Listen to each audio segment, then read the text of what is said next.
దేవునికి స్తోత్రం. దేవుని నామానికి మహిమ కలుగును గాక. జీవాధిపతి యేసు అనుదిన వాగ్దానాల సందేశాలను వింటున్న దేవుని బిడలైన మీ అందరికీ ప్రత్యేకమైన వందనాలు. వైఈఎం యూట్యూబ్ ఛానల్ను మీరు సబ్స్క్రైబ్ చేసుకోండి. మీ బంధువులకు మీ స్నేహితులకు పరిచయం చేయండి. లైక్ కొట్టండి, షేర్ చేయండి. అంతేకాదు మరి ఈ యొక్క పరిచర్య కొరకై అనుదినం మీరు ప్రార్థన చేయండి. ఎవరైనా ఆర్థికంగా ప్రోత్సాహకరంగా మీరు సహాయం సపోర్టు అందించాలనుకుంటే ఈ యొక్క ఛానల్లో మాకున్న నెంబర్కి ఫోన్ చేసి మీరు మమ్మల్ని సంప్రదించాల్సిందిగా ప్రభుపేట మనం చేస్తున్నాం. దేవుని పరిశుద్ధ నామానికి మహిమ కలుగును గాక. దేవునికి స్తోత్రం. జీవాధిపతి యేసు అనుదిన వాగ్దానాలను వీక్షిస్తున్న దేవుని బిడలైన మీ అందరికీ ప్రభు పేరిట ప్రత్యేకమైన వందనాలు తెలియజేస్తున్నాను. అందరూ బాగున్నారండి? సంతోషంగా ఉన్నారా? మంచిది. మీకోసం ప్రతిదినము మేము ప్రార్థన చేస్తున్నాం. మా కోసము కూడా పరిచర్యల కోసం మీరు ప్రార్థన చేయాలని ప్రభు పేరిట కోరుకుంటూ ఉన్నాము. విశ్వాసం అనే అంశం మీద మనము మాట్లాడుకుంటూ వస్తున్నాము. ఈరోజు పరిశుద్ధ గ్రంథములో నుండి మరొక వాక్యాన్ని ధ్యానం చేద్దాం. కీర్తనల గ్రంథము 78వ కీర్తన 22వ వాక్యాన్ని చదువుకుందాం. వారు దేవుని యందు విశ్వాసం ఉంచకపోయిరి. ఆయన దయచేసిన రక్షణ యందు నమ్మిక ఉంచలేదు. దేవునికి స్తోత్రం. ఎవరు వీరు అనని మనం గమనిస్తే, వీరు దేవుని ప్రజలైన ఇశ్రాయేలు. దేవుడు కోరుకున్న బిడ్డలు, దేవుడు ఏర్పరచుకున్న బిడ్డలు. ఇశ్రాయేలులో కొందరు ఏం చేస్తున్నారు అంటే దేవుని యందు విశ్వాసం ఉంచలేదు. ఏమంటలేదు? వారు విశ్వాసం. ఇక్కడ మనము 21లో చదివితే యెహోవా మాట వినని కోపగించుకొని యాకోబు సంతతి దహించివేయుటకును అగ్ని రాజేయుటకును ఇశ్రాయేలుల సంతతిని సంహరించుటకును కోపము పుట్టించును. ఏమంటున్నారు? యాకోబు సంతతి, యాకోబులో నుండి వచ్చిందే ఇశ్రాయేలులు. యాకోబు పేరే ఇశ్రాయేలు. ఆ ఇశ్రాయేలులే దేవునికి కోపం పుట్టించారు. దేవునికి కోపం పుట్టించటం వలన వారు ఏం చేశారు? దేవుని మాట వినట్లా. అందుకని అక్కడ 22లో చాలా అద్భుతం, చక్కని మాట. వారు దేవుని యందు విశ్వాసం ఉంచకపోయిరి. ఈరోజున నా ప్రియ దేవుని బిడ్డ, ఈ వాక్యం వింటున్న సహోదరి సహోదరుడా, నువ్వు ఎన్ని సంవత్సరాల నుంచి దేవుని సన్నిధికి వెళుతున్నావు? ఎన్ని సంవత్సరాల నుంచి దేవుని వాక్యం వింటున్నావు?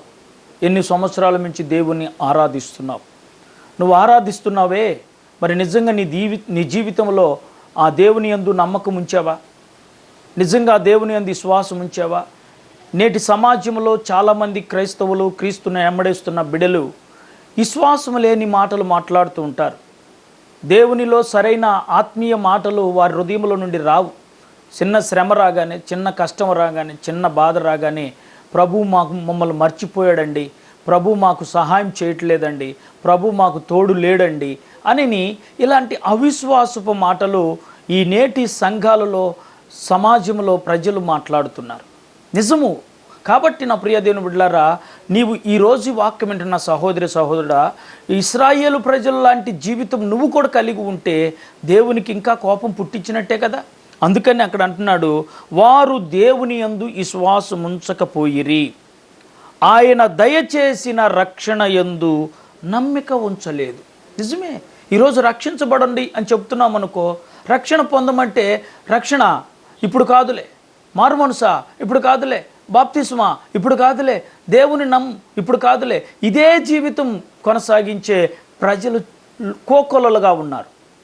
అందుకని నా ప్రియ దేవుని బిడ్డలారా, ఈరోజు విశ్వాసము నువ్వు నిజంగా ఈ వాక్యం వినంగానే రక్షణ పొంది ప్రభువుకు సాక్షిగా బ్రతకటానికి తీర్మానం చేసుకుంటే నీ జీవితంలో దేవుడు అద్భుతం చేస్తాడు.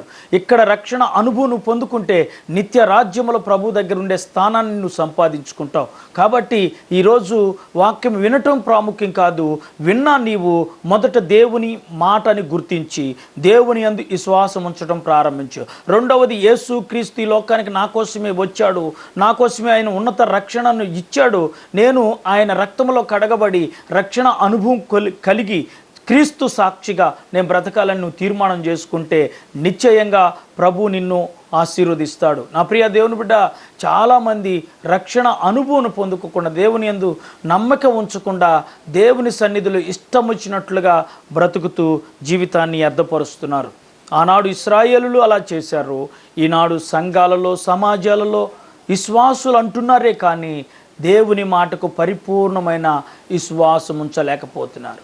దేవుని మాట ఈరోజు సేవకులు ఎంతోమంది మరి అమ్మా వాక్యాన్ని నమ్ము, వాక్యమునందు విశ్వాసం ఉంచు, దేవుని రక్షణను పొంది ఆ రక్షణను యందు నమ్మకం ఉంచి జీవించు అని చెప్తున్నా కూడా ఈ రోజుటికి కూడా ఎంతోమంది వాక్యాన్ని అర్థపరుస్తూనే బ్రతుకుతున్నారు. అలా ఉండొద్దని ఈరోజు ఈ వాక్యం ద్వారా నేను మీకు తెలియపరుస్తున్నాను. వారు ఇశ్రాయేలు ప్రజలు అలా ఉన్నారు, నీవు అలా ఉండొద్దు. ఈ రోజైనా ఈ వాక్యం ద్వారా అయినా ఏం కలిగి ఉండాలంటే, 1 దేవుని యందు విశ్వాసం ఉంచాలి, 2 ఆయన ఇచ్చిన రక్షణ యందు నమ్మకం ఉంచి జీవించాలని కోరుకుంటూ ఈ నా మాటలు ముగిస్తున్నాను. దేవుడి వాక్యాన్ని దీవించి ఆశీర్వదించునుగాక. ఆమేన్. వందనాలు.